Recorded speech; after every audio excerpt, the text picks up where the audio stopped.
a riƙe annabi da kyau. Ko da yaushe ƴan uwa suka haɗu zai ce a riƙe annabi da kyau. Wannan riƙewa da kyau din fa riƙewa da kyau ake nufi. Yawwa, riƙewa da kyau kada kai wasa da an ce lamarin manzo Allah ko a ɗaki kake ko a ɗaki yake dage ki dinga annabi salati. Dage ki dauko diwani ki dinga yaban manzo Allah. Dauko 20 ne ki, dauko alburda ki ko tani'a ko hamziya. Da wanda kai kika iya ko sallu ko kasidun wani ne makai ko a waya ne baki iya ba kunna ki dinga ji.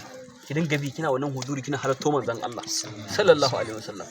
Kina hango kyawunan nashi ada anjal adabal ashkari sallallahu alaihi wasallam. Sallallahu alaihi wasallam.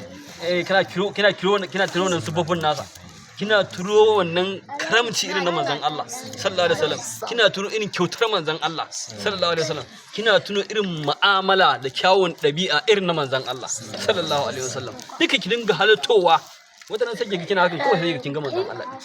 Wallahi haka mai wadda ne gaya mana yace ba mu ga ta bacci ba annabi bai dafa ka yace da kai sanninka da aiki ba kaje kwanta kai ta bacci kaje ka sake jiki mu fada ba namu bane mu yan wadda rigima ba ta mu bace abinda aka nuna mana kaunar manzon Allah sallallahu alaihi wasallam ba nuna mana komai ba sai kaunar annabi ba nuna mana komai sai mu rike annabi da kyau